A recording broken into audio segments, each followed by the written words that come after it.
welcome to Vegas. It is sunrise over the Strip in Vegas, but you can still see that spotlight at the top of the pyramid here.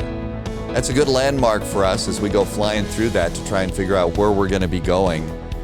We're not going to the terminal today here in Vegas. We're going to a place where, well, they don't really talk about this place very much. Now we're going to go to this end of the terminal here.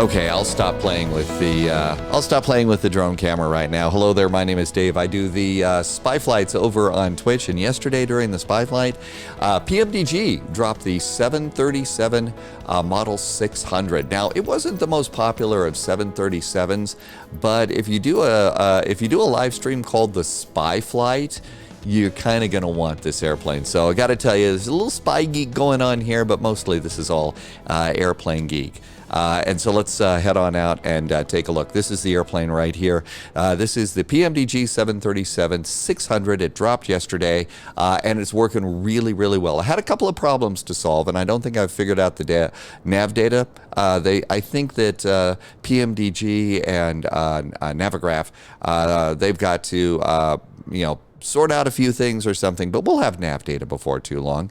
But this is it, the 737, and this is my cold and dark setup that I have for my PMDG airplane. So if you look over here around on the other side of the tug, you can see that I've got ground power plugged in. And the other cold and dark thing that I have set up for this airplane is going to be, I have stairs in place and I have my main door open. Okay, so there we are. So let's hop into the cockpit here. And this is my main pilot view. What are we going to do today? We are going to go and do a flight from Vegas to, it says it's redacted, KXTA Airport. That is unofficially known as Area 51. And this airline that we're flying today is Janet Airlines. And this is a secret airline that basically provides transportation for people from Vegas and other places to secret places. So we were talking a little bit about my PMDG initial settings, because this is sort of a secret thing, but it's also secrets about something in the real world. I should mention that all of the spy information is from Wikipedia and a place called Dreamland Resort. It's online. There's no, reason for, people who like to freak out. Add-ons that I'm using today, Navigraph charts, are going to be the charts we'll use in Vegas. I'm also using a really nice payware for Las Vegas, and it is a great payware scenery. It also includes the downtown area of Vegas, so definitely suggest that. There's also a freeware scenery that you can get at flightsim.to, and that is for Area 51. Today we'll look at realistic fuel and cargo and passenger loading. I am using a new checklist right now, and I've actually printed this up and put it in a little plastic sleeve from British AvGeek. Link in the description, but that should help you go and figure out a good workflow for this particular airplane. And again, I'm also using a set of charts because we're going to a place where charts just aren't really available. There are some charts you can get, and we're going to be going to Dreamland Resort, link in the description, and that's how it is that we're going to be able to get our charts for landing at Area 51. If this is the first time you've done a YouTube video with me on flying, my suggestion is pause the video, load up your flight sim, and fly alongside of me. I try and show every button push that I do so that you can go and start learning these really complex airplanes. The other cool thing about YouTube is you can pause the video to catch up. You can also rewind the video if I did something a little too fast and maybe try and catch that button press. I also really like to suggest that after you do a flight like this, you do your hometown airport flight. Fly in an area that you're familiar with. Unless you're familiar with Vegas, it just kind of makes it easier to kind of put two and two together here. And then again, a nice invitation here. Please join us on the Spy Flight over on Twitch. We flight Tuesday through Sunday, 1900 Zulu. That's 3 o'clock Eastern Daylight Time. Flight data for today, we're blasting off of Vegas runway 26 right. Just a couple of checkpoints on on the flight. We're going to land on Area 51's runway 32. That's the big, long runway. Cruise for today's flight is just 14,000 feet. We're only going 114 miles. This is a 55-mile flight. So let's go ahead and jump in and start doing airplane stuff. And on the flow right here, the first thing that it talks about is parking brakes. So PMDG has made a change to the parking brakes. And now instead of you just turning them on and turning them off, you have to do it the Boeing way. And the way you do it the Boeing way is put your feet on your rudder pedals, your toe brakes, push them all the way forward, and then you can engage the parking brake. And then to disengage them, you just push your toe pedals forward, and that's how you do the parking brakes. So that's something that people are having a problem with the airplane, because they changed and you're also going to find it that way on the 700 too.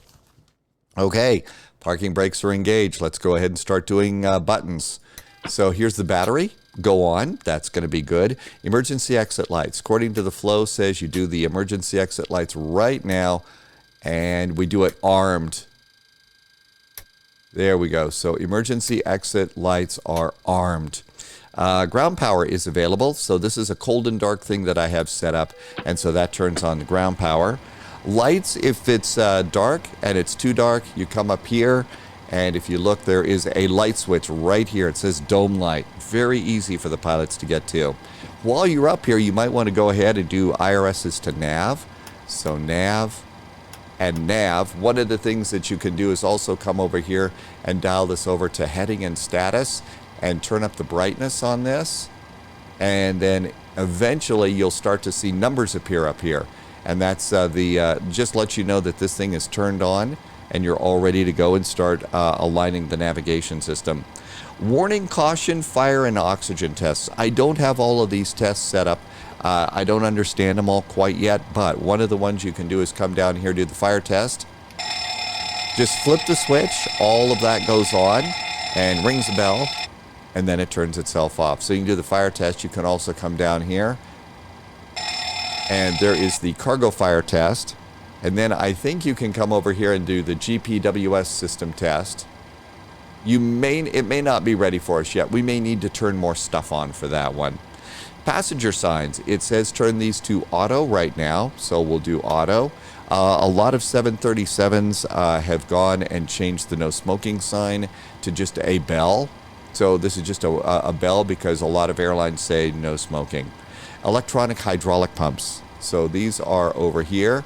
These go on right now. The yaw damper can go on. So now that those are on, let's see if the yaw damper goes on. Sometimes it turns itself off, but no, the yaw damper's working. Window heaters. So we're going to start turning on the window heat. And that's 4 switches up here. There's window heaters. That's good. The left aft fuel pump. That's down here. Left aft fuel pump. There's 5,000 pounds of fuel in the airplane. And that means now we can go down here and turn on the APU. So it's 2 clicks. And you can use the mouse wheel to do these. And it works pretty good. And just hold it down, and now the APU is going to be starting. And if we go outside the airplane, we'll come on out here, and the APU is going to start up. We can hear that. Yep, there it goes. Good, the APU is working. Perfect. If you're new to these airplane sorts of things, the APU is a small jet engine in the tail of the airplane. It provides electricity and pneumatic pressure. I think it also has some hydraulic too, but so electricity, but also air. So pneumatic pressure, that's air running through all of the air ducts in the airplane. And all of this is now on. So if we come on up here, so at this point, after about a minute, you can go and turn on the APU bleed. So that's that pneumatic pressure, that's the air. So the APU bleed's going to pop up, and if you look here, you'll start to see the gauge start going up, so there's pressure in the airlines. And we can also go here and turn the packs on to auto. This is air conditioning, which we're in Vegas, I bet we need. APU generators, they are on, but let's go ahead and leave it on ground power for a little bit of time. And the isolation valve is currently open. Okay, and all of this is now set. So the airplane, this is our initial power up, and everything's good. The caution light comes on a lot here. You just pop it off until you need it. Okay, now we can come down here and start doing some more pilot stuff. And let's do the FMC first. And it says nav data is out of date. This is the thing that we're going to have to wait for Navigraph to either catch up to PMDG or PMDG to say, Navigraph, this is how you do it. But for today's flight, we're going to be okay with the waypoints that we're going to. So let's go to check your nav data. Yep, it's out of date. Let's go to position init. And we're going to go to page 2 on position init. And because of all the time that's spent between turning on the two little nav switches on the top, the GPSs know where we are. Let's just take the top one.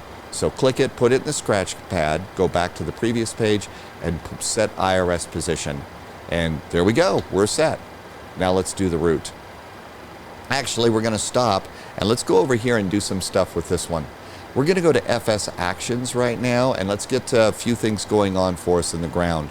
The door is open, so what we're going to do is we're going to go to Ground Services, and you can see that ground power is in, the stairs are in place, the chocks are in place too. Page 2 is fuel. Go over to your flight plan, get your block fuel, and our block fuel in Vegas is 9,181 pounds. So let's go and do 9,000. Oh, look at this. We're back to 25,000 pounds of fuel in the tanks. Gosh darn it. I thought I set all the stuff up and I thought I saved it, but apparently it didn't do it.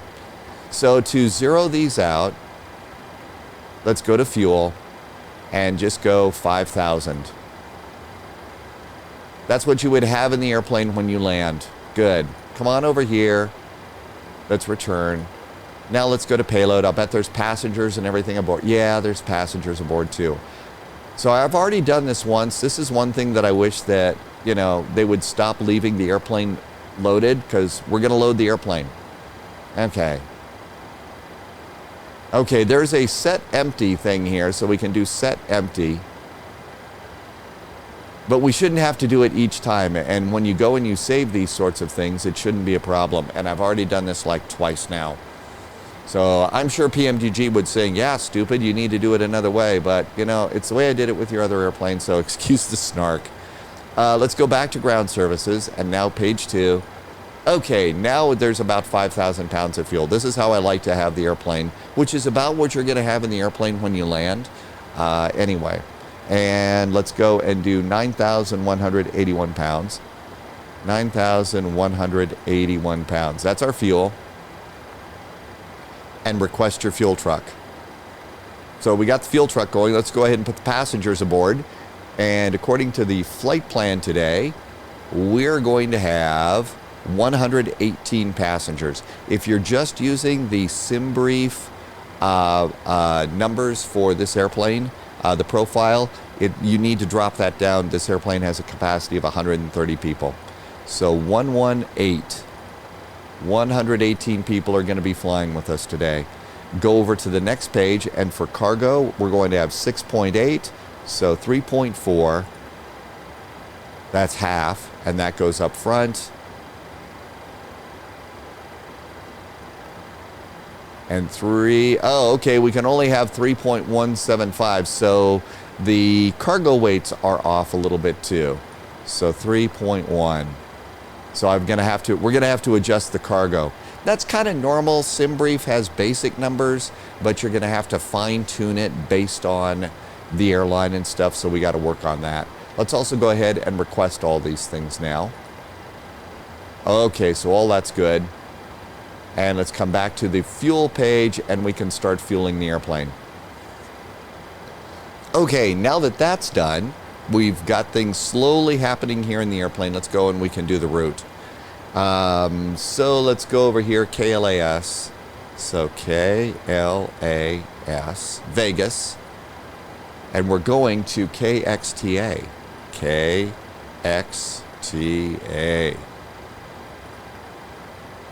Okay, so the call sign for this airplane is Janet. There is no actual airline name, but they do have an ICAO code of WWW. So I guess you could call it WWW. I'm just going to go and call it Flight 441. And there we go. I haven't set up all of the ways to request the flight plan, to download flight plans from the SimBrief downloader, but it's real simple to put stuff in. Over on the flight plan page, you can see your waypoints on page 2. Fido, Jason, Whiskey, and Big Z. So let's go and do those. So Fido, F-I-D-O-E. So F-I-D-O-E, Fido. And then after Fido, it's Jason, J-A-Y-S-N. J-A-Y-S-N. And I'm not spelling them out because I think you're simple or anything. I'm spelling them out so that when I put them back in, I put them in correctly. So I say it out loud for me, not because I think you didn't understand me the first time. Whiskey, W-S-K-E-E, W-S-K-E. Missed one. W-S-K-E-E. Whiskey. And after Whiskey, it's Big Z. B-G-Z-E-E. B-G-Z-E-E. That's our flight plan. There we go. That's it. Activate and execute. And that's all we got on this one. We can look over here and we can see the fuel has been done. So let's go and release the fuel. And that's detaching. Really? It was only 9,000 pounds of fuel? You know what? I'm going to go and take a look at something here. I'm going to go to SimAware. That number seems a little low to me. I don't know. Now, we're not going that far, but usually this airplane does a lot more. Let's go to SimBrief. Let's go to my flight plan and see. Did I do it? Nope, it's kgs. It's pounds. It's not kgs. Okay. Well, we're going to trust it. You know, what could possibly go wrong? There goes the fuel truck. So now that we're done fueling, let's go ahead and request a passenger bus. And let's also go over here and we can start loading the back cargo. Okay, so there we go there. Let's go and do departure and arrival now. Departure. We're going to be blasting off on Vegas runway 26 right. 26 right, and no SIDS or stars. So execute. Go back to the index page. XTA. We're going to be landing on the ILS runway 32. There's a Yankee or a Zulu. According to the XTA charts that I'm going to be using. So here is the Yankee. So it's just basically coming in 11,000 feet. It's Simkey, Vipa. Let's go to the next page. That's going to be the Zulu. And so what this is this has a, this actually has a little DME arc from Gitsum. So Gitsum is relatively close to Big Z. So let's try the Zulu and see how that flight plan works. The other one's a little awkward. So let's try the Zulu for runway 32. We also get to fly over. And Gitsum is our transition. And that looks good. Execute that. Go into our legs. Hey, we can also go and do forward baggage now. And let's go back over here. And the passenger bus is here. Let's start loading our passengers. Okay, so Fido, Jason, Whiskey, Big Z, and then Gitsum. Let's go ahead and take Gitsum and fill in the route discontinuity and execute that. Okay, so there's Gitsum, Big Z. We're going to be, doesn't look like we're doing a really kinky turn here. And then at invite, we're going down to 8,400. Where is invite? Okay, there it is. There's mountains in the way, so that's why I'm paying extra attention to my altitudes here. And then all the rest of these look good. With the final plunge altitude, 5,700 feet at Divi, this flight plan looks like it's going to work for us. So go back over to the route page. Passengers are getting aboard. Let's go to performance initialization. And our cruise is 14,000 feet. So we should have a pretty good view of the desert today. Okay, back to the flight plan. The average winds, cruise winds. So I'm taking a number from page 1, and I'm taking this number right here, average winds, which is 050 at 9. So 050 at 9 knots. And we're going to pop that in right there. Now, I'm not going to do zero fuel weight yet because we haven't loaded up the airplane, and the zero fuel weight is going to be a little bit off from the flight plan, so I'll show you what I do for zero fuel weight in a second. Reserves. So reserves, I'm going to come down here, and you see where it says FinRes and Alton. That stands for Final Reserve Fuel and Alternate, and it should be 4.8. So we're going to put in 4.8 there. 4.8 is our final reserve fuel and fuel to our alternate airport. Cost index. Cost index is at the top of page 1. CI is 5. So SimBrief is back to 5s. When in doubt, SimBrief does 5. Okay, so all this looks good. Let's go and look over here. And baggage is loading. Passengers are loading. A lot of this is getting done. Now, you don't actually see bags going up, but it did bring the carts out and the conveyor belts and all that other good stuff. And if you look over here and zoom out a bit, you can see the PMDG bus. So the passengers are getting aboard too. So we're doing pretty good here. All right, let's do more airplane things. So we do know that we're going to be going to 14,000 feet.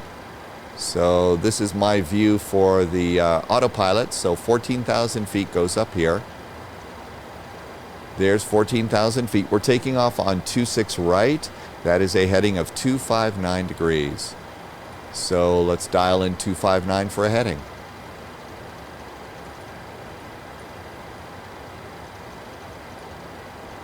There's our runway heading off the runway. Okay, so that's good too.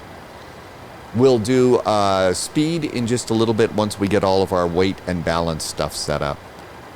Okay, I do have Navigraph set up here, and all I have right now is just the chart here for Vegas. And so what we'll do is we're going to come out of here, Sierra across, and we'll come down using Gulf, kind of do a little bit of a turn. And you know, we could actually do an intersection departure at probably Alpha 3 and do very well as far as our takeoff roll today. No, I'm not going to make you do the math. Another thing that I like to do is while we're waiting for the passengers, we'll come down here, and I do like to go and turn on the main panel brightness. This is the backlighting for all the instruments. I really find that this helps. It just makes them pop out of the panel a little bit more. So we'll go ahead and do that, and we also have one up here, so we can go and do these. Over on an Airbus, they call that integrated lighting. Okay, what other trouble can we get into? Not an awful lot. Passengers are still loading. Let's go back to that flight flow. Altimeter. Ooh, we haven't set that. And I think, have I gone and done real weather in real time? Real weather, real time is set. So that's good. So one of the websites that I really like to go to for weather is going to be METAR TAF. And if you're new to flight and airplanes and stuff, this is really good. So KLAS, there's Vegas, and here's our Vegas weather. Right now, the winds are nothing at nothing. It's calm. So all the runways are pretty good for us. The altimeter is going to be 3000, and here is the METAR down here. So this is what the pilots get, and this is some of the data that they're looking at. That's what they're looking at, and here's a really nice visual representation of what the weather is. So I really like using METAR TAF, and we can now set our altimeter. So the number is down here, the knob's up here, and our altimeter should be set at 3001. So dial 3001, and that looks good. 3001. Let's do pressurization. So we're going to go to 14,000 feet. So here's our cabin pressurization here. So 14,000 feet. There's 14,000 feet. Landing altitude. To do that, we need to go to the charts. And so we'll go to the charts, and that's over here on my PDF. And if we go up 2 pages, we're going to get the airport chart. 4,494 feet is the elevation. So 4,000, let's see, there's 1,000, 2, 3, 4,494. So 4,450, I think 4,500 is going to be the closest we're going to get. So you kind of have to round it there, but all of that is good to go. Okay, so we've set that. Now let's come on down here and look at this. Passengers are almost boarded. Look at this. All of our baggage is boarded, so we're going to release all the baggage carts. So after you release those, if you want, you can come out here and you'll notice that the cargo doors are going to start closing. There they go. They're closing the cargo doors. They're dropping down the conveyor belts, and all these things are going to go and drive away. So there, in fact, there goes some baggage carts. So long, baggage carts. All right, how's this going? So that takes care of those. Let's go back over here to the passenger page, and we are almost done loading passengers too. So let's see, altimeters are set. Transponder, we are going to squawk 2000. So 2000 for our squawk today. So transponder is set. Fuel loaded and boarding complete. It is done. Look at that. So the passengers are aboard. Let's go ahead and we're going to release the passenger bus. Okay, so that's looking pretty good. Now that everything is boarded, remember the zero fuel weight thing? So we don't actually get a load sheet out of this airplane like we do some other airplanes. So maybe we'll get one with the electronic flight bag. Until then, all you need to do is just click the ZFW, the blank one, and that's going to give your final zero fuel weight. The flight plan said our zero fuel weight was supposed to be 109.5. This is 110.7. It's different. It's going to be a little different. So there we go. So let's click that. And then we execute the performance initialization page. N1 limits, I usually take off with the number 1 D rate and climb D rate at number 1 at -1. That's kind of the way I'm doing it now. I need to start learning a little bit more about these. And now we'll go to the takeoff page. A rule of thumb that I have heard about the 737 is if your runway is longer than 7,000 feet, flaps 1. Shorter than 7,000 feet, flaps 5. I don't know how accurate that is, but that's kind of the way I'm doing that. So let's go with flaps 1. And with that, then center of gravity, that's information you get off a load sheet. We don't have one, so just click it, and it gives you what your center of gravity is and put it in there. And then it gives you your speeds for takeoff. So just click them to make them active. And your V2 is 130, so come up here and put your speed off the runway, 130 plus 10. So there's 130. I add an extra 10 to just give us a little bit more wiggle room between where we are and stall speeds. Okay. So takeoff data is now done. Cruise altitude pressurization panel is done. Landing altitude is good. The mode control panel is set up. So we can go ahead and it says flight directors. So flight directors can go on. That's good too. Radios are pretty much set. That's great. And now it's time to close the doors.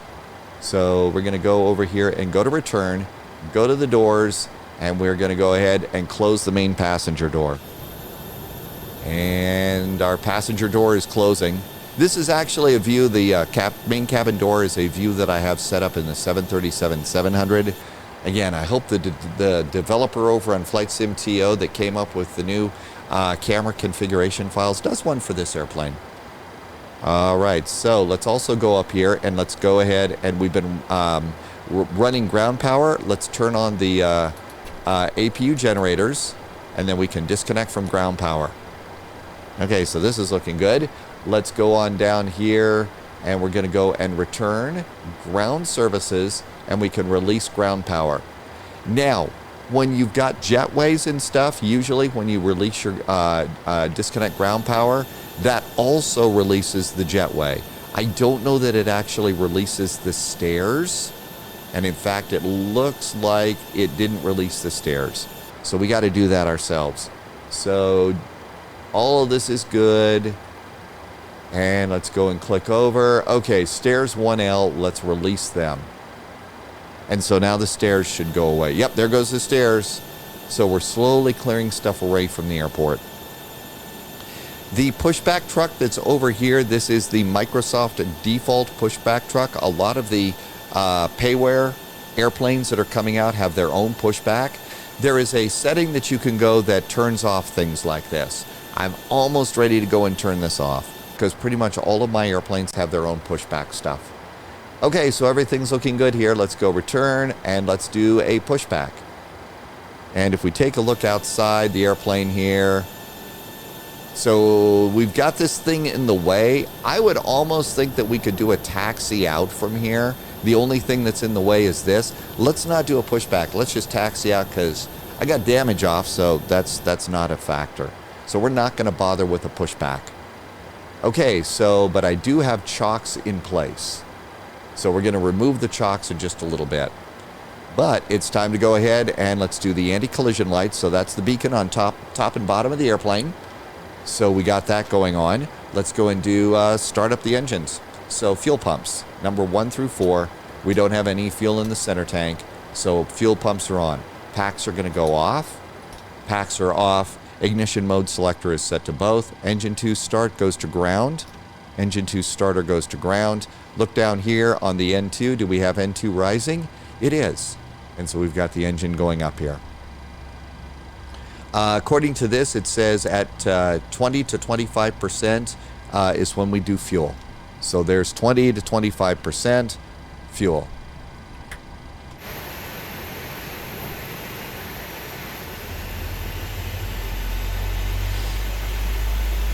This is also another silly little thing here, you know, having cabin views and stuff like that. That's part of the simulator jet experience.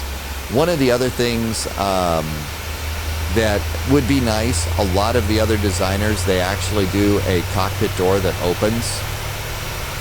It would be nice if PMDG started doing those. I know they're trying to save frame rates, and I think that the developer refers to those as ding-dong things, but I really kind of feel like that's kind of what you expect here in flight simulators these days. Okay, we can go ahead and start engine number 1. So let's go ahead and do ground. And N2 is rising. The real pilots are also going to look at oil temperature and oil pressure. Make sure that none of those starts going down. If those start going down, those things, those can be problems, you know. Okay, fuel's going on there. Here's a thing that okay, so after whining about the door in the cabin and stuff, here's the thing I think that PMDG did really well. You can go over here and put your flight number in the yoke. Okay, if you wonder, you know, how is it that pilots remember what their flight number is? Well, I guess over on an Airbus, a real-world Airbus pilot has said on Twitch, they use sticky notes. Here, you can put 441. So our flight number's in there. That reminds us of, you know, that's a reminder for our flight number, which I think is pretty cool. All right, we got 2 good starts on our engines. So with both engines up and running, we're going to go ahead and do main engine generators. Engine generators are online. Probe heat on. Probe heat is now on. Wing and engine anti-ice is not needed. Engine 1 and 2 bleeds are already on, so that's good. Packs can go on. It's Vegas, it's the desert. Let's get the air conditioning going. After that, we will check the recirculating fan is on auto. And that's good. Isolation valve can go to auto too. And the APU bleed can go off. And we can turn off the APU. There goes the APU is off. Flaps. So flaps are going to be 1 for takeoff. Here's another thing, another reason to have good wing views and stuff that you can get to quickly without going to a menu. Wing views. In the 737-700, I push 1 button and we get to watch the flaps go down and the slats go down. That's another reason for them to consider doing that. Flaps going down. Elevator trim. Trim for takeoff is going to be 6.92. So there is 5, 6, there's 7, down a little bit, there's 6.92. There's pretty good. Flight controls. So to do flight controls, from what I hear, we go and turn the engines up here, systems, and then we can look down here and do flight controls. So there's the rudder. There are ailerons and elevator. I think I need to turn down the sensitivities on these just a little bit, but flight controls are checked. Engine instruments. are good. Everything is normal. So now we can go ahead and we're going to activate VNAV. And I'm not going to do LNAV. I'm going to do heading select for takeoff here because we don't have a SID going out. So I'm going to do that. Auto throttle is armed. And we're ready to go. So it's taxi time. So look up here. We're going to do the taxi light on. That looks good too. And let's do auto brakes to RTO. And now we got one more thing to do. We're going to pull the chocks. Chocks are now gone. And then usually at this point, I'm going to hit the progress button. And it used to be you could just hit progress from all of this and it would take you right to FMC options. Can't do that anymore. Now you got to go to menu and FMC and then you can go and put that in. So that's another change. And we are ready to go. So we've got our salute and release from guidance. Let's go ahead and taxi out. If you have rudder pedals and you got a gamer chair or something like that, be sure you go and lock the seat in so that you don't embarrassingly tip back. It has happened. All right, throttle's ready. Toe brakes all the way in. That releases parking brakes. Release the toe brakes. Now we're going to move it forward just a little bit. And I'm looking to the lower left there to see if the airplane starts moving. We're moving nose wheel steering so that we can steer away from that tug there.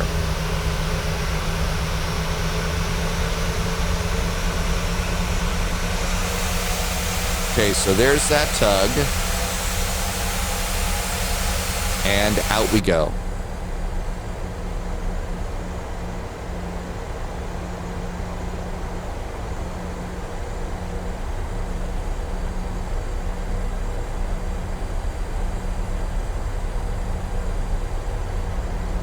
Okay, we're looking for taxiway Sierra. There's taxiway Sierra.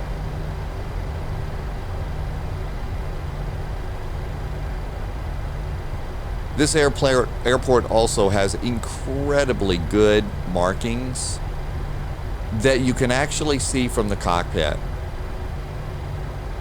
And I really appreciate getting to see the signs from the cockpit. Okay, we're going to cross one left and one right. I turned off multiplayer. We're not on VATSIM, so we're just going to taxi around like we own the place.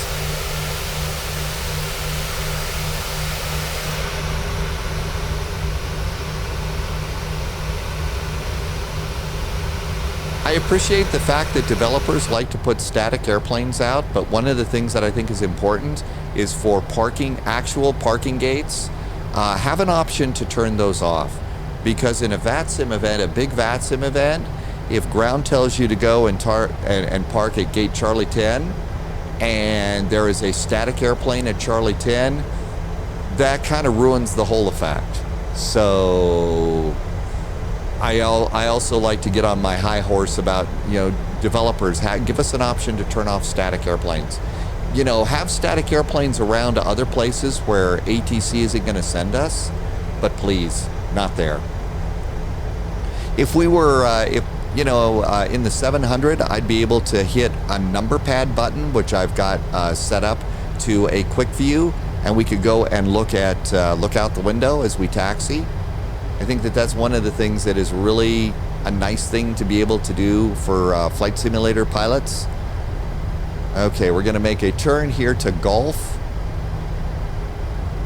And the paint even matches where we're going. But again, that's one of the things that I hope that this developer starts to do is recognize they're making sim airplanes. Be nice to simmers. Your flight models are absolutely outstanding, but I'm not seeing a big performance hit by using the camera modification to be able to set up camera views over the wings. This is such a nice airport. It really is a nice one. A really well done airport.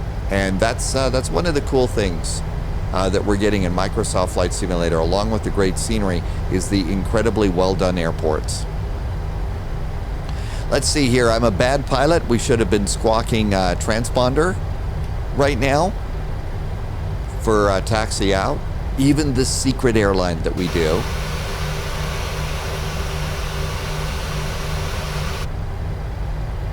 Okay, we're doing about a 22 knot taxi here. We've got about a 45-degree turn. So let's get the throttles back down to idle and get our speed down a little bit as we're going to make a turn onto Bravo. That's going to be the second available left here. So Charlie, then Bravo. So this should be Charlie. And it says so on the paint. Here comes Bravo. I think we're going a little fast. Little bit of toe brake. One of the cool things that happened here is I had to recalibrate my toe brakes. And I've always been having some problems braking.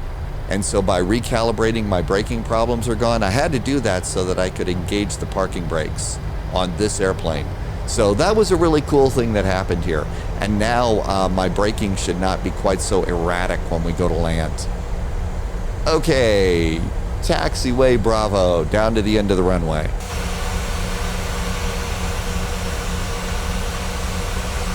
And we can pick up the pace a little bit here. It's a long taxi. One of the things that I've been doing is watching, over on YouTube, we're on YouTube now, but on YouTube, there are a lot of people that are doing full flights. So they'll go and they're going to take a passenger flight. They take their camera with them and they basically put the camera in the window. They actually photograph them, run the camera when they're walking down the jetway. Walking down the jetway is one of my favorite things to do. And because of COVID and company layoffs and stuff like that, it's something I haven't been able to do. So I really appreciate that. One of the other things that I really appreciate is the incredible sound that PMDG did on this airplane, because I'm able to listen to the sounds on this airplane and the sounds on those videos, and it's sort of like I haven't been kicking the engines up enough to start a taxi. And by listening to those videos and watching them and watching this airplane, now I'm taxiing a little bit more pro. Or sort of pro, like a pro. I never call myself a pro. Okay, we are coming up to Alpha 3. We're actually taxiing along pretty good here. We'll just go to the end of the runway. Okay, pre-departure. So we're almost ready to go. Pre-departure, we come over here and we reset the fuel flow. Reset the fuel flow, so that's good. V-speeds, check our V-speeds. V-speeds 122, 122, and 130. That's good. Mode control panel, nav data, and radios are set. The only thing is everything's good here. The only thing that I would set is maybe 122.8 if we were on VATSIM. So pre-departure is good. It's time for takeoff clearance.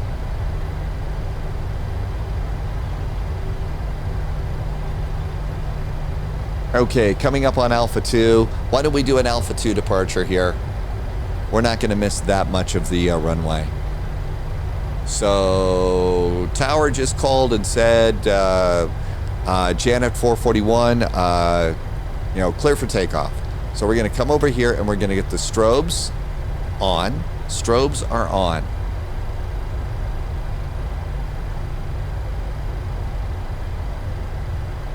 And we can look over here. 10 knots of ground speed when you're making a 90-degree turn in a jetliner.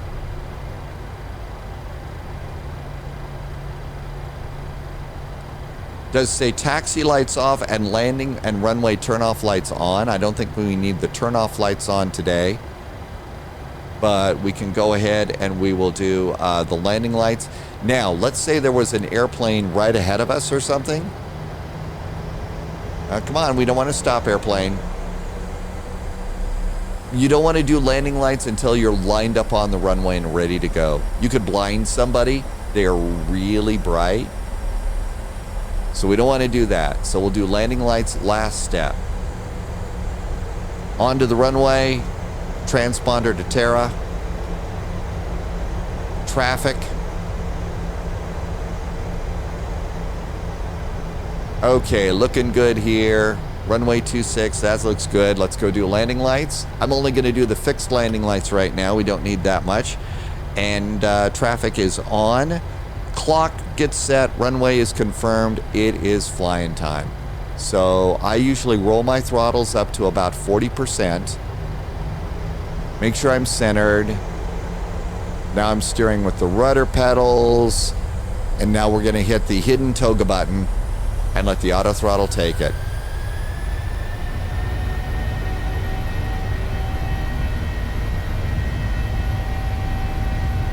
One of the other things that I really appreciate about PMDG is the callouts. 80 knots, checked. So, speed callouts on takeoff.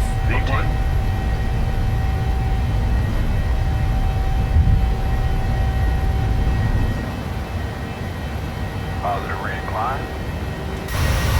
Gear.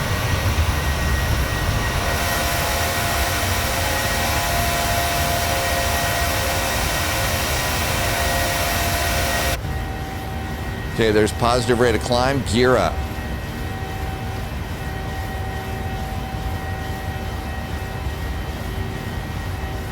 Looking at my flight directors here.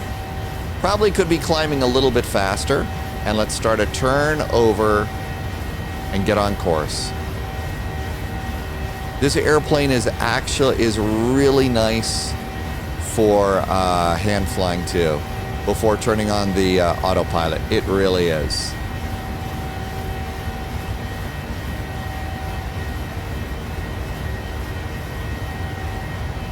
So we're getting ready to turn over to our course of Fido here.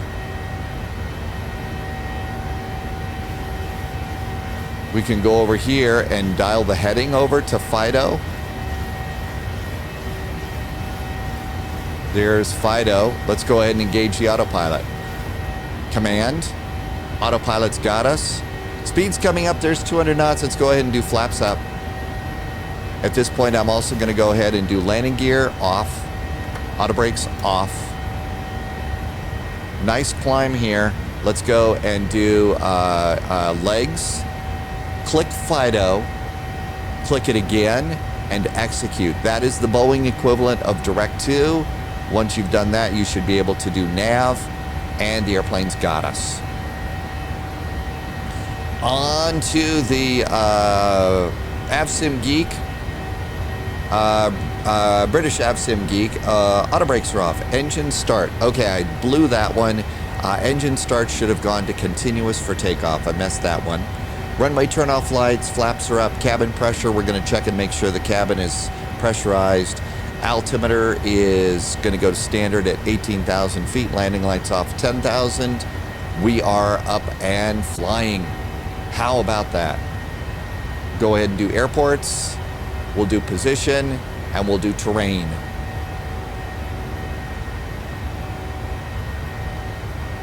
Short flight, we'll leave it at 40 miles range. Usually on a longer flight, I'll kick it up to 80 miles on the range. Because it's such a short flight though, we are now done with Navigraph because we don't have the charts in Navigraph because, you know, secret squirrel. But one of the things to do is maybe leave it on and then zoom this in here and you've got a real world map. So if you want to be a tourist, you can do that. If you don't have Navigraph, guess what? There's another map that you can use and it's free and it's called Sim Toolkit Pro. And so you can come on in here and you could zoom on in a little bit and you're going to see a little bit of information about where you're going. I think that that's one of the incredibly cool things about Flight Simulator right now is you get to go and be a tourist and you get to look outside and see scenery like that. There was one of those videos I was mentioning here on YouTube, full flight videos. This was a CRJ 550 flight. And it's, you know, again, they don't even say anything on their videos. They put the camera in the window and occasionally they'll put text up on the screen, but they just leave the camera there. And I was just looking out their window and I was thinking, wow, that looks like Microsoft Flight Simulator.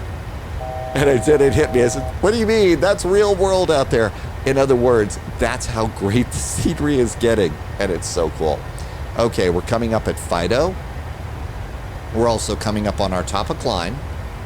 So let's see, missed doing lights, so landing lights go off. Let's also do the taxi light, and traditionally pilots do a 10,000 feet and attendant call button. Just ring the bell, let everybody know that sterile cockpit's done, depending upon your airline's policies. All right, and here we go to 14,000 feet. Our speed is increasing, but our bug is down here. So let's go to the, let's see, climb page is done. Cruise, we're going to be cruising at 242 knots is what this is. That doesn't seem right to me. So what we're going to go ahead and do for cruise, let's go and do 280 for cruise and execute. Now our speed is still increasing here because the auto throttle popped itself off. That is probably me doing something wrong. I don't know what, but something was wrong with my auto throttle. Okay, coming up on FIDO, and everything's looking good. So one of the things to do though is such a short flight. Let's go and get our chart over here. And we're using the Zulu. So ILS is 111.3. Let's get this done right now. So 111.3. There's our ILS. Make it active. Next, there is a VOR. It's called the Mickey VOR, and it's 115.7. 115.7. That's going to give us more DME, distance measuring, to the airport. Okay, so that's good too. Now the inbound course to the runway is 325, so we're going to set 325. And then the last thing we're going to do is we're going to set minimums. Minimums are, depending upon what chart you use, are always at the bottom of the approach. So minimums, decision height is 4,700 feet. So 4,700 feet, and that's this knob right here. And we're going to go and just hold that down. And this is going to be a baro number, 4,700. You could also do, let's do radio. Let's do radio altimeter instead. So let's clear that out. And let's do radio altimeter and make that, it's supposed to be 206. That's a lot less cranking on that knob. So 206. Okay, there's our minimums are set. Of course, everything is now set right now. Our current heading is 292. I like to keep that updated. And we are good. So now we're all set for the approach. We're not passing 18,000 feet. What are we going to do for arrival weather? We're going to a secret place. I don't think KXTA, is there a METAR? Oh, look at that. There is a METAR. Oh no, see, this is a nearby METAR. This is actually KDRA. Let's look and see what that is. Go to Sky Vector. This is a great tool as well. Clear this out. What was that, KDRA? That's an invalid airport. KDRA. Okay, so here's Vegas. So here's a couple of weather reporting stations here. That is Indian Springs, KDRA, Desert. So this is where we're getting our weather from. It's a weather station. That's why it's not listed as an airport. Okay, we're going to make that our arrival weather. So our DRA weather, we're going to highlight this. And I usually go ahead and just put these over here in my notes. By the way, I've clipped some of these notes in there into some of my other flights. I didn't really update it much for this flight, but a notepad to clip things into is really a good idea. So let's go ahead and do the landing altimeter is 3007, appropriate for our arrival here. So 3007 for our landing. Now then, we are coming up on a waypoint here called Jason. So Jason is a point where people who've kind of studied these flights, this is where, because we're a secret squirrel flight, we turn off the transponder. This is where we go dark on radar.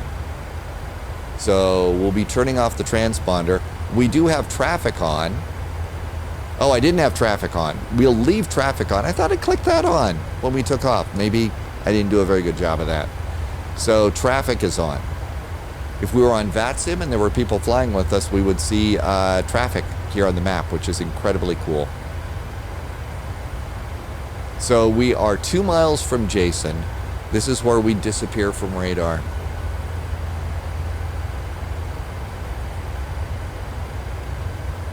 There's Jason.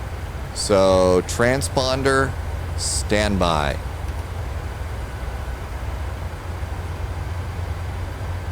Now this also turned TCAS off too, so we're not getting traffic right now either.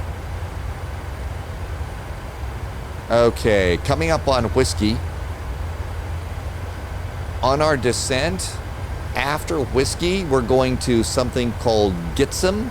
And at Gitsum, we are supposed to be at above 12,000 feet.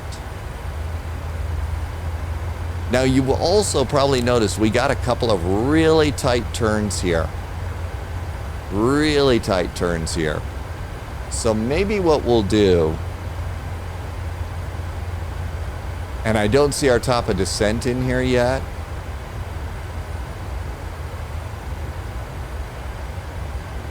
Big Z may kind of get in the way here. Well, we're supposed to be 280 knots and 14,000 feet. I think we're going a little bit too fast. So let's go to cruise and let's start reducing our speed. Let's go back to, what did it say? It wanted 240. Let's give it 240 because we got these tight turns coming up here. So speed's going to come down a bit. There's top of descent. So for our descent, 12,000 feet, 7,000 feet, 6,600 is our mandatory final plunge altitude. So let's go ahead and plan 6,600. And the airplane should take us down really good. I hope. 6,600. Okay. So there's our reduction in speed. Now the map makes it hard to read some of this here. I wonder. So there is panel. So inboard, outboard DU. Okay, that's this one.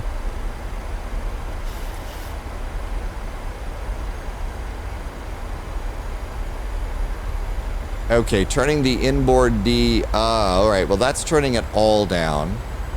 So that, yep, is that turning the map? No, that's turning the whole thing down.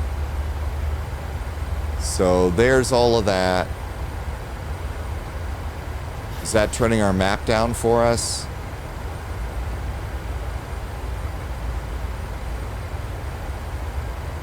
I should probably do what Starflies over on Twitch says in RTFM about this. Okay, there's 240 knots. This should be a little bit better for these tight little turns here that we're going to do. Although those are pretty tight turns, we may want to slow it down even more. Maybe 210 would be a little bit better. To do that, we could do, I believe, a speed intervention. We could stage an intervention.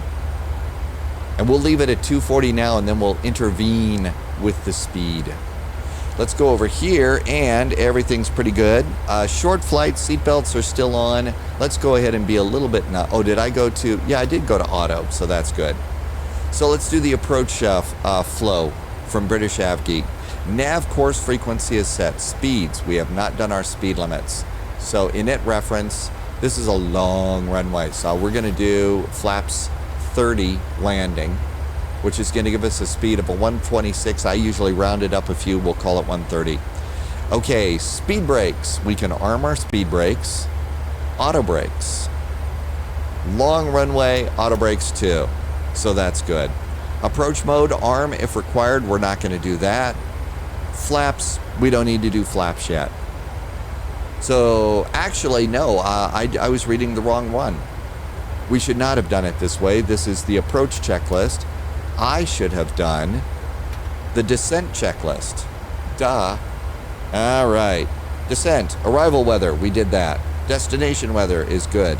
Landing altitudes, checked. Radios are set. Localizer frequency is set. Wing engine anti-ice is not needed. Mode control panel, we've reset the altitude. Altimeter is set. Minimums are set. Approach has been sort of totally briefed. Not very well, though. Auto brakes. This is where we can set auto brakes to 2. Okay, 18,000 feet is altimeters. We're past that. Our altimeters are set. 10,000 feet is landing lights. So the descent checklist is good. That was kind of a dumb mistake on my part. One of the things that I've found being a simulator pilot is Airbus, Boeing, McDonnell Douglas, de Havilland Twin Otter, all of that kind of gets in your head and kind of messes around a little bit. Boeing pilots fly Boeing. Airbus pilots fly Airbus. They don't mix and match and stuff. And so sometimes that's going to get you off a little bit. If you go over here and look, I do not have a descent checklist on the Airbus. I have an approach checklist. So you tend to mix checklists up in your brain, which maybe means I should drink more coffee.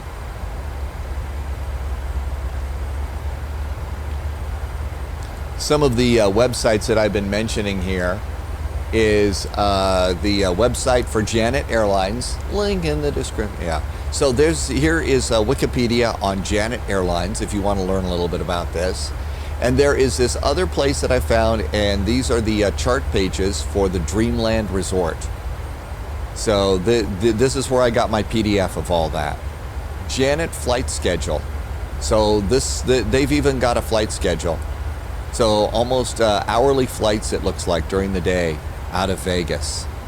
The main page of Dreamland Resort is kind of interesting reading. So I've got a link in the description to go and enjoy this. Again, I'm going to assume that, you know, the people that take care of secrets and stuff, you know, there's nothing that's going to, you know, compromise anything. All right, so we're starting our turns. I'm going to do my speed intervention, and I want to go down to 210 for these turns. We'll also start a little bit of flap here. How about flaps 1?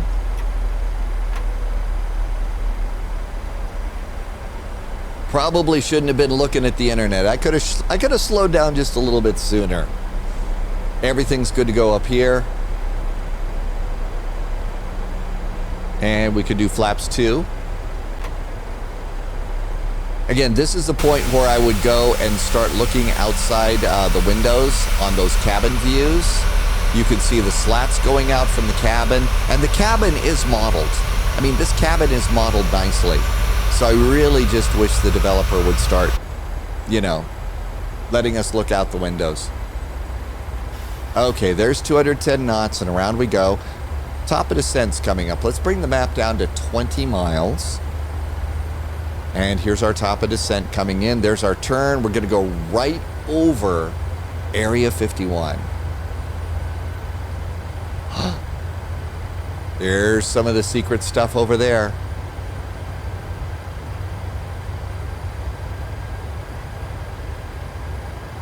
I'm just coming around there. So we're at 210. There it is. So there's the big old long runway. There's the dry lake bed that they would use for, you know, some other kinds of testing. And again, as you look over here and start to see Area 51 come into view, this is all freeware from flightsim.to. So you'll be able to go and download this and have a look at the runways and stuff. Again, my assumption is, you know, we're not ratting out any secrets here, so we get to have a little bit of fun with it.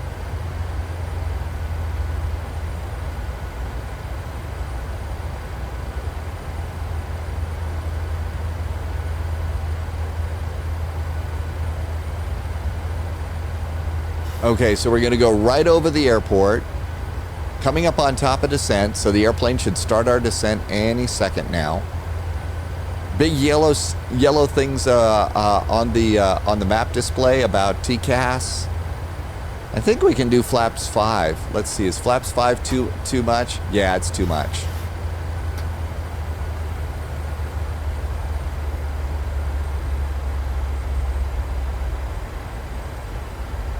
And I think we have started our descent.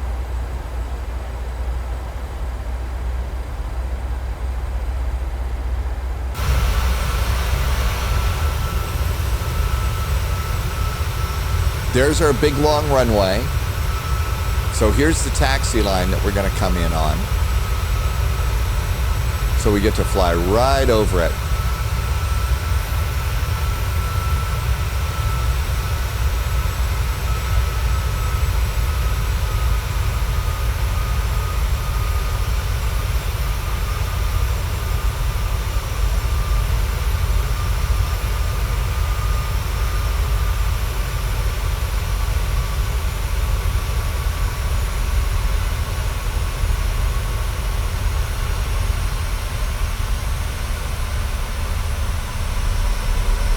You can hear the engine spooling down a little bit. We must be descending a little bit more here. All right, so that looks pretty good. 210 knots, we're going down to 12,000 feet over Mickey. There was no altitude there, but as we do our DME arc, it says 8,400 on the arc here. So now we're gonna go and turn over to mower.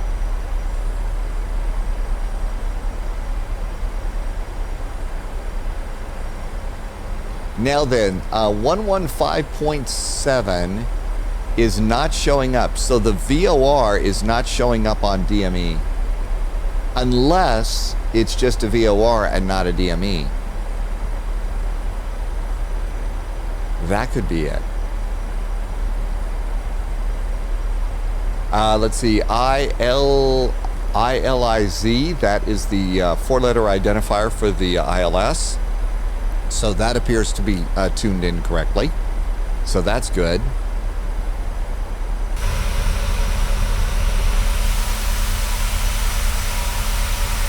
I'm going to guess there's probably a bunch of rattlesnakes down there looking up at us.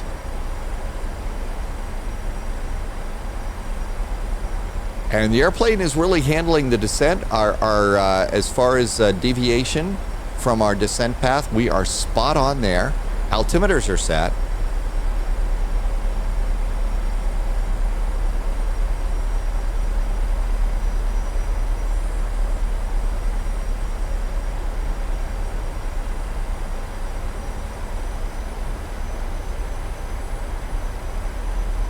We've got about 5 miles to the turn, so now it's going to be a little bit on the slow side.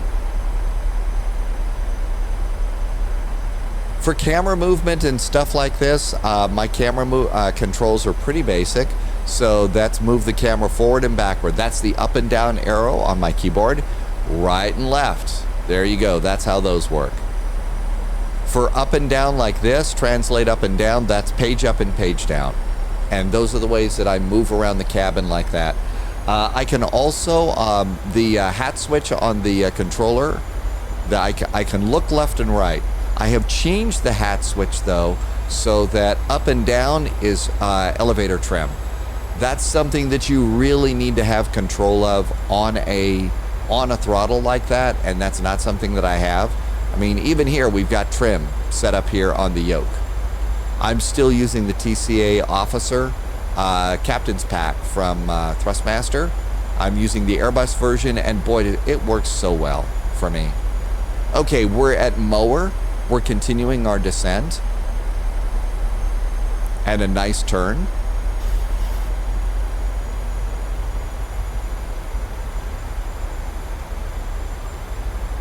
Past 10,000 feet, we'll go ahead and do some lights. Landing lights.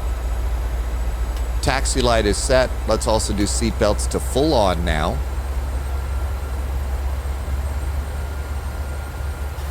And now we're going to do a 12-mile DME arc around the VOR that does not have a DME. I'm sorry, did I just do some more snark? Man, I've gotten snarky today. What in the world is in the coffee? Yeah, it tastes normal.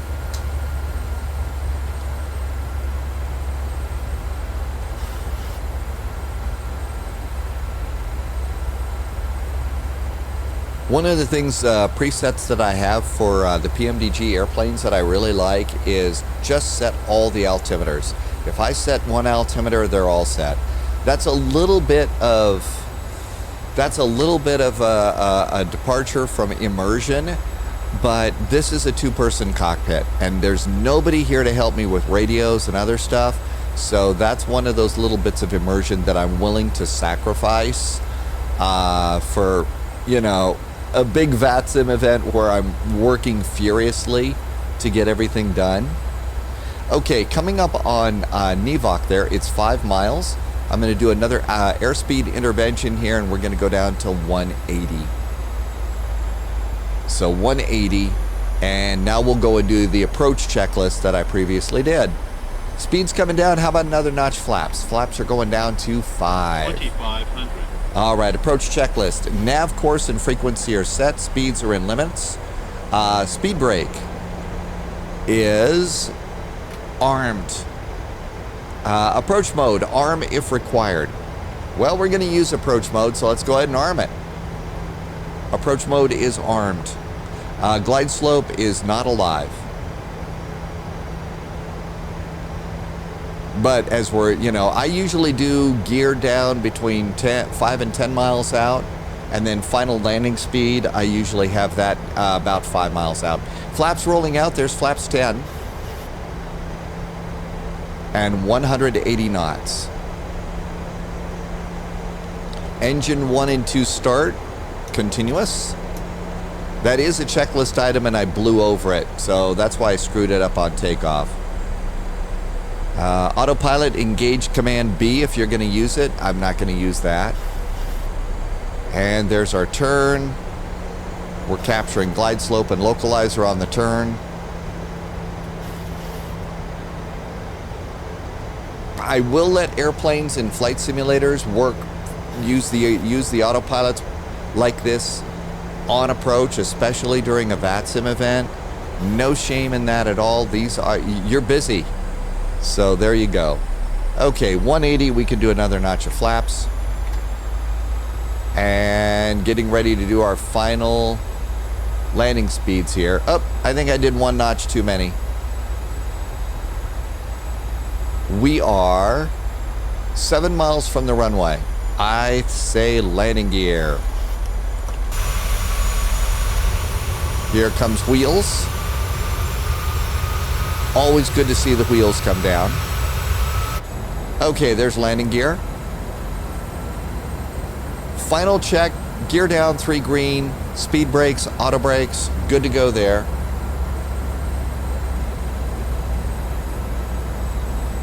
Coming up on 5 miles out. 5 miles, usually that's going to be the last little checkpoint, and a lot of, ATC is going to tell you 180 knots until divvy. I'm also going to reset my heading here to runway heading in case I have to go around. I did not brief missed approach. In this case, missed approach straight ahead to Rambo and hold. Okay, there is 5 miles DME, so landing speed again for flaps 30 is 126. I always round it up just a little bit, so let's call it 130 for our landing speed. And as the speed comes down, I'm going to sit back, feet gently on the rudder pedals, make sure that my throttles are somewhere close to where it is that they're going to be when I disconnect the auto throttle. Flaps rolling out some more.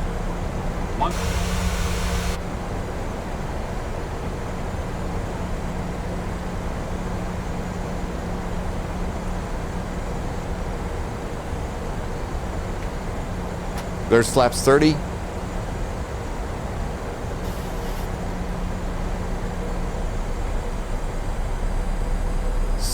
Engines are spooling up just a little bit for us. Okay, we're established. We don't have any other frequencies we've got to change and stuff. So all is good for landing. Let's go ahead and get ready to take over from the autopilot. Just a quick check. I'm going to look at the last thing I do is look at wind. There is no wind, just to see what it's going to do. AP is off. Now I usually find that after AP off, you've got to be ready to move the stick a little bit to keep yourself where you want to be. As far as your descent path, we got a little low there. Auto throttle off. Minimums. Landing.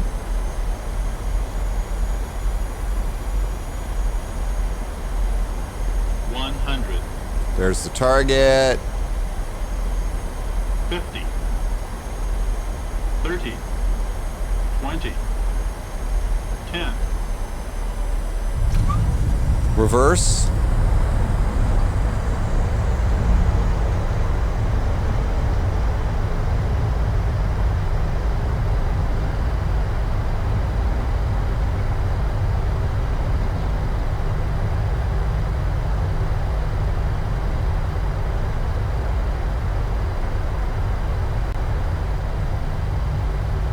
$60 knots, stow the reversers,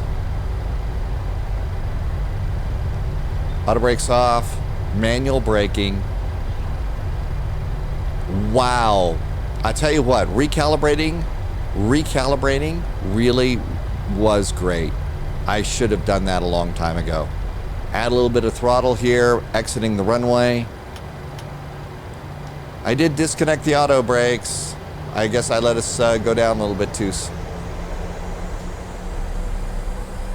Got a little too slow there. We could go do auto brakes off. Tell you what, no, we're not on multiplayer. Let's just stop right here. So one of the things that I engaged before we did this is I engaged a little something called Flight Recorder. This is a free app that you can get over at flightsim.to. Let's hit replay. This is how you can do a replay in Microsoft Flight Simulator. It's free, it works pretty good, and so you can go and watch your landings, which is what Flight Simulator pilots like to do. I'm told that there is going to be some sort of a native replay for this coming soon. But until then, you've got that. Again, freeware at flightsim.to. It is called Flight Recorder. It's very simple to use. Start it, hit record. Stop recording, hit play.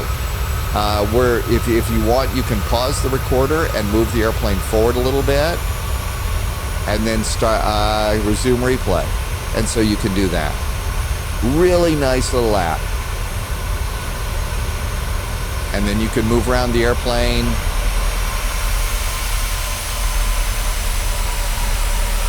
Nice little landing. Speed brakes, auto brakes, come out. Outstanding.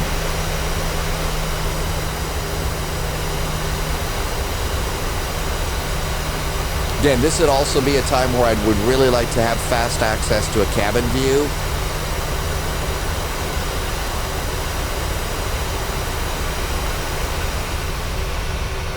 There goes our reversers down.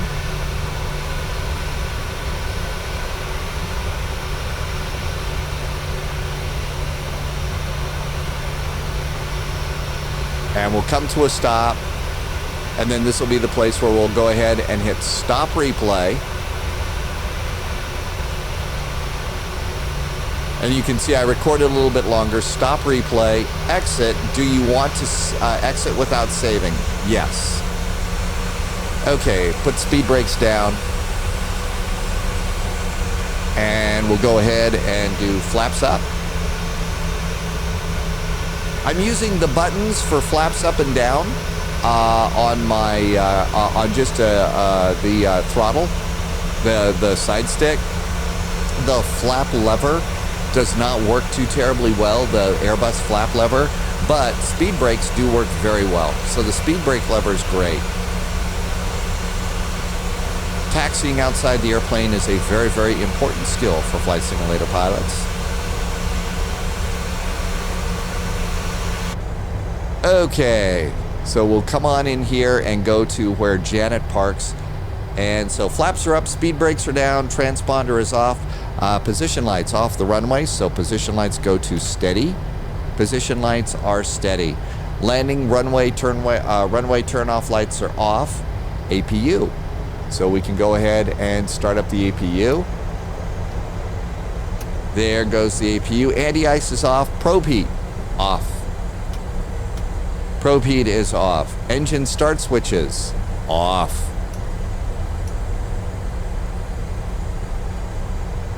Auto brakes off. There we go. After landing, flow and checklist is done.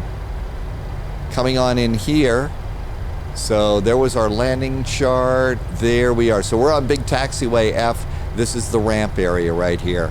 And so there is 5 stands. So 5 stands. This one will not, this is obviously a PDF. It's not a moving map. Once you get this freeware, I definitely suggest that you do a drone camera flight around here. So there's some hangars like this one that you can fly through. There are a couple of other buildings that you can go and explore. There's one building at the north end of the airport, and it's got an open door in the front and this big tube and a smokestack sticking out of the back. What's this thing? Well, that's a building where they would take an engine and put it on a stand and turn on the engine in the building. So that's probably a place where they would do basic engine maintenance and maybe even some engine design. I have not found the building that opens up to the vast underground complex that we saw in Independence Day. So I haven't seen Commander Data down there either, so there we go. Okay, coming up on Alpha. I believe this is our turn, and the parking stands are over there. And look at that, there's a couple of Janet Airlines 737s on the stand already. Little bit of a break here, and around we go.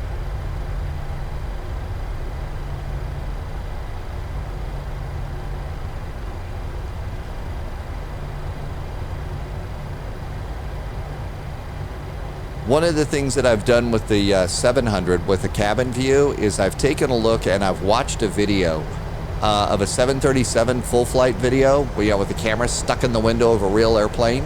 And I've gone and I've gone to that same airport, same gate, and kind of followed the taxi out just to see what the taxi speeds are like. And the numbers that we hear, 10 knots for a 90-degree turn, 15 to 20 knots for a long straightaway. That really seems to be what it is that the real-world pilots are doing. All right, so here we are. We're going to make a turn over here. One button that I have set up over on my side stick is a button that's just above the trigger, and that button is called Return to Main View, and that's what that button is right there. And that's a really, really handy button for Flight Sim.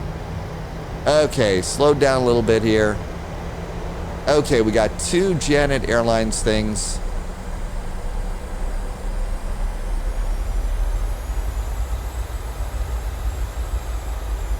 I got stopped. Must have hit a patch of super glue.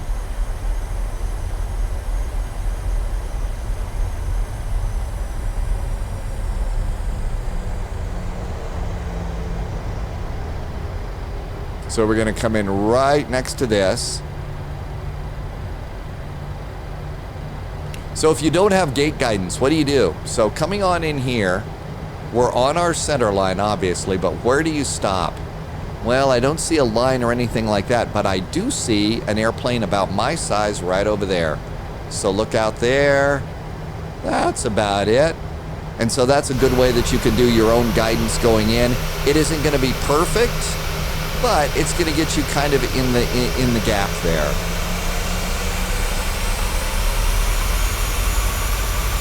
I don't know. So did you see how it kind of clicked in? It was like there was a little bit of something holding the airplane back. Okay, parking brakes. Remember, to do this, you push the brakes all the way down and then do the parking brake. And that's how you engage the parking brake. Come on up here. We've got the APU up. So generators are up. Engines can go off. We don't have to turn off the transponder because it's already off. Anti-collision lights can go off. That nose light can go off too. Let's see. We've got the APU bleed that we can turn on, and we can also turn on the isolation valve. That's a good thing too. We're also going to do these 3 fuel pumps, and that's pretty good. Looks like everything is good up here. Now we can come on down here. Everything's good there. So if you want to do a little more immersion, you can come over here and hit the menu button and FS Actions. Come on over here to Ground Services. Put your chocks in place first. Now, I think some airlines and some standard procedure is you then release your parking brakes when chocks are in place, especially if your brakes are hot. You just saw heard the parking brakes. Let's go ahead and request ground power. And while that's going on, we're going to go over here and let's go and extend the air stairs. And so if we come over here, we're going to extend our air stairs.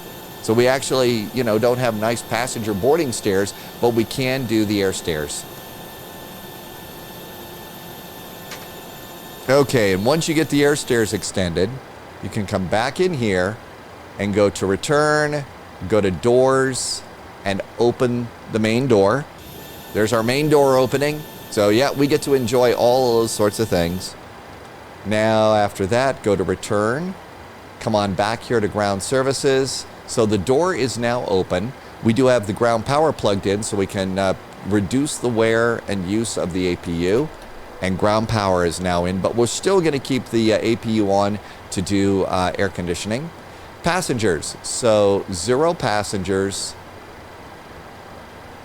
Oh, you don't do start, 0 passengers up here. But notice, start doesn't work. You have to request a passenger bus first, unless you're at a jetway. Let's also do 0 for cargo and 0 for cargo. Request all of your cargo stuff. And we'll wait for the bus to arrive. Up there comes our PMDG bus. Hey, you're blocking the view of the air stairs, dude. Come on. And with that in there, as soon as the bus has connected, we'll get a start here, and then we can deplane. Okay, those are on. We probably should have turned off the seatbelt sign, and I should have disarmed the emergency exit lights. Oops. I'm just in trouble all over the place, aren't I? Getting your flows down for airplanes like this is not easy. So here come our passengers. Here comes the baggage carts. So you can see the baggage carts are popping in. And there you go.